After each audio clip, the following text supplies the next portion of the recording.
और मनुष्य के जन्म के साथ ही बढ़ती जाती हैं। जैसे मनुष्य को पहले पूंछ हुआ करती थी, जो अब नहीं हुआ करती है, धीरे धीरे उसका उपयोग बंद हो गया और वह लुप्त होती चली गई। लेखक भी ऐसी आशा करता है कि एक दिन मनुष्य के अंदर की पशुता मिट जाएगी और यह नाखून भी उगना बंद हो जाएंगे। कुछ हजार साल पहले मनुष्य उन नाखूनों को सजाता था, तरह तरह की आकृतियों में उसको सजाता था, मोम से सजाता था, अलग तक से सजाता था, चिकना बनाता था। लेकिन ये सब कुछ उसकी पशुता का दूसरा नाम था, क्योंकि आज का सभ्य मनुष्य नाखून और दांत बढ़ाना पशुता की निशानी मानता है। इसमें एक शब्द है इंडिपेंडेंस, जिसका हिंदी में, जो कि अंग्रेजी शब्द है लेकिन हिंदी में अर्थ इसका स्वतंत्रता या स्वाधीनता है।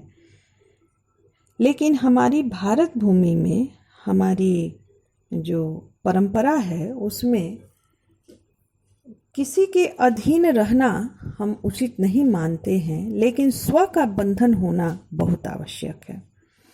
उच्छृंखलता, उद्दंडता, किसी के बंधन में न रहना, वह पशुओं की निशानी है। लेकिन स्वयं के बंधन में रहना हमारा आत्मिक विकास करता है।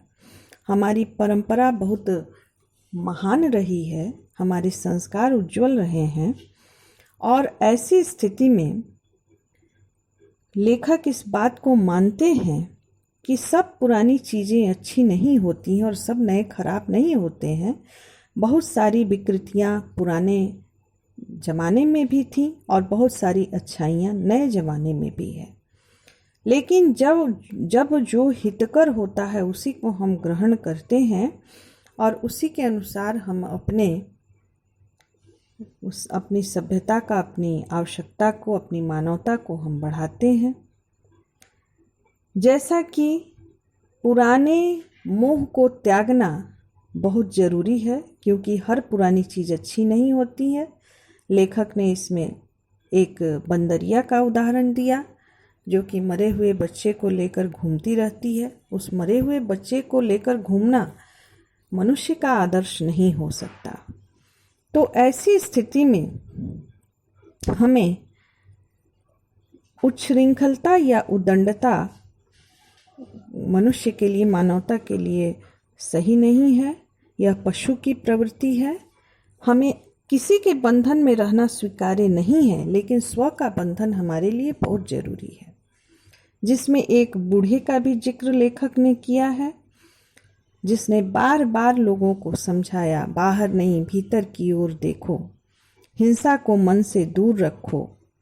लेकिन लोगों ने उनकी बात नहीं समझी और उस बूढ़े को मार दिया गया। वह बूढ़ा महात्मा गांधी, जो हमें सत्य और अहिंसा की ओर बढ़ने के लिए आजीवन प्रेरित करता रहा, उस बूढ़े की बात हमें अच्छी नहीं लगी। हम अपने बाहरी शक्तियों को बढ़ाने पर अधिक बल दिए। मशीन बढ़ाओ, उत्पादन बढ़ाओ, धन बढ़ाओ, बाहरी उपकरणों की ताकत बढ़ाओ। लेकिन उस बूढ़े का कहना था कि नहीं, बाहरी शक्तियों से हमें सफलता नहीं मिलेगी, हमें अंदर की शक्तियों को, अपनी मानसिक शक्तियों को बढ़ाना होगा। कवि को ऐसी आशा है, हजारी प्रसाद द्विवेदी को, कि एक समय ऐसा आएगा जब मनुष्य का नाखून बढ़ना बंद हो जाएगा और उसकी पशुता लुप्त हो जाएगी। जिस प्रकार एक दिन पूंछ झड़ गई, इसी तरह एक समय ऐसा भी आएगा कि नाखून भी बढ़ना बंद कर देंगे।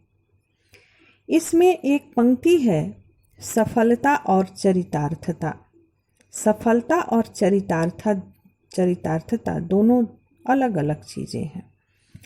मनुष्य अपने आप को सफल मानता है अस्त्र शस्त्रों को बढ़ाकर, बाहरी सुख सुविधाओं को बढ़ाकर, भोग विलास की वस्तुओं को बढ़ाकर, लेकिन चरितार्थता उसमें नहीं है। चरितार्थता अपने अंदर के गुणों को बढ़ाना है, प्रेम को, मित्रता को, त्याग को, सबके मंगल की भावना को, क्योंकि हमारे देश की परंपरा रही है वसुधैव कुटुंबकम, सारी पृथ्वी के लोग ही हमारे परिवार के सदस्य हैं।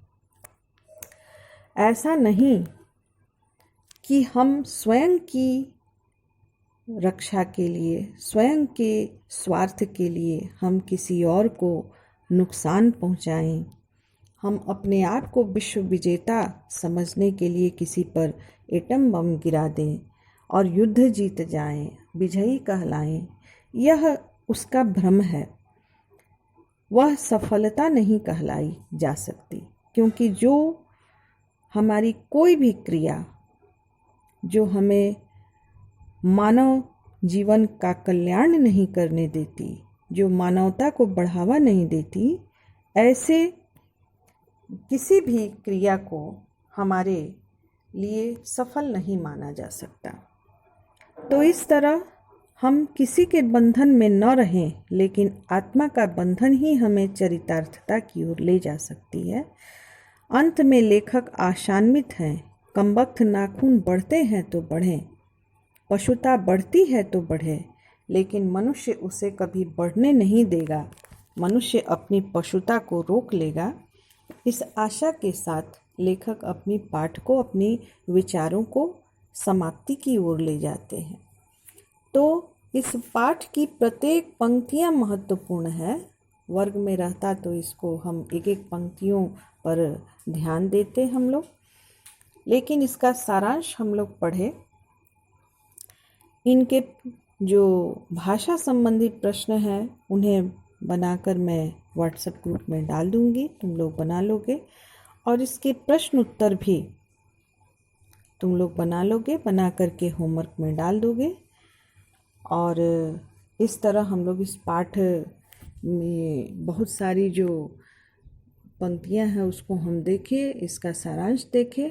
इसकी कुछ पंक्तियां जो समझ में नहीं आए उसको अंडरलाइन कर लोगे, अंडरलाइन करके पूछ लोगे जहाँ दिक्कत होगी, और अपने होमवर्क को बना करके डाल दोगे। अन्य कोई परेशानी होगी, समय दिया गया है, उसमें तुम लोग अपने प्रश्नों का उत्तर पूछ सकते हो।